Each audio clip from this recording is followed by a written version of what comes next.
दुबदा दक्षिणी पंचायत स्थित Vidyasagar high school दुबदा में सोमवार को भारतीय संविधान के शिल्पी डॉक्टर भीमराव अंबेडकर की 134वीं जयंती धूमधाम के साथ मनाई गई।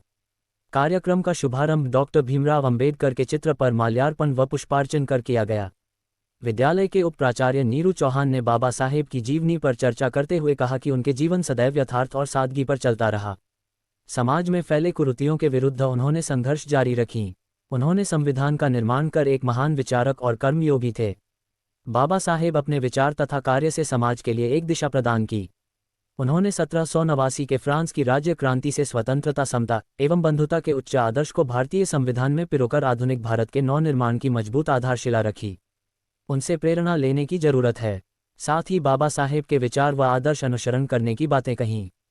मौके पर शिक्षक अश्विनी कुमार, अनिल कुमार सिंह, शीला घोष, शशिकांत चौहान, संदीप कुमार सिंह, बसंत बहादुर, पूजा कुमारी समेत छात्र छात्राएं मौजूद थे। अम्बेडकर का तस्वीर देखकर हमको भीमराव अम्बेडकर का वह नारा याद आ रहा है, शिक्षित रहो, संगठित रहो और संघर्ष करो।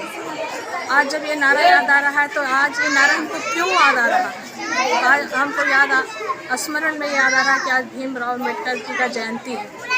14 अप्रैल सन 1891 में इनका जन्म मध्य प्रदेश में हुआ और 1996 में इनकी मृत्यु दिल्ली में हुई। ये ऐसे महान व्यक्ति थे जिनको 9 भाषाओं का ज्ञान था। इन्होंने अछूतों के लिए संघर्ष किया, अर्थात अछूतों को समान अधिकार दिलाने के लिए संघर्ष किया और साथ ही साथ इन्हें 9 भाषाओं का ज्ञान था। और पानी के लिए इन्होंने संघर्ष किया।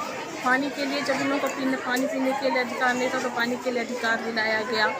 और ये ऐसे महान व्यक्ति थे जिन्होंने संविधान बनाने में इनका बहुत बड़ा योगदान है और एक बहुत बड़े राजनीतिज्ञ, समाज सुधारक, अर्थशास्त्री थे। और साथ ही साथ ये कैलिफोर्निया के कॉलेज में उन्होंने पढ़ा था और उनकी मृत्यु आज भी अमेरिका के उस कॉलेज में के सामने लगी हुई है, क्योंकि एक बहुत बड़े ज्ञानी थे जिनको अपने देश में नहीं पूरे देश में इनको सम्मान किया जाता है। और यही वजह है कि आज ये स्कूल में नहीं, छोटे नगर में नहीं, एक राज्य में नहीं, बल्कि पूरे शहर, पूरे देश, यहाँ तक कि विदेशों में भी इनको याद किया जा रहा है और इनकी जयंती मनाई जा रही है।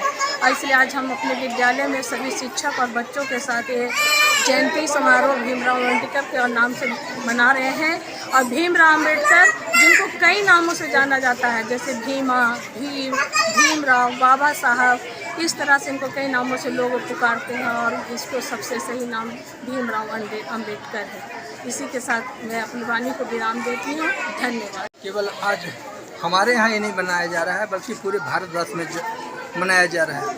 केवल ये इनकी जयंती नहीं बल्कि इनके विभिन्न तरह के कार्यों को करने के लिए ही मनाया जाता है।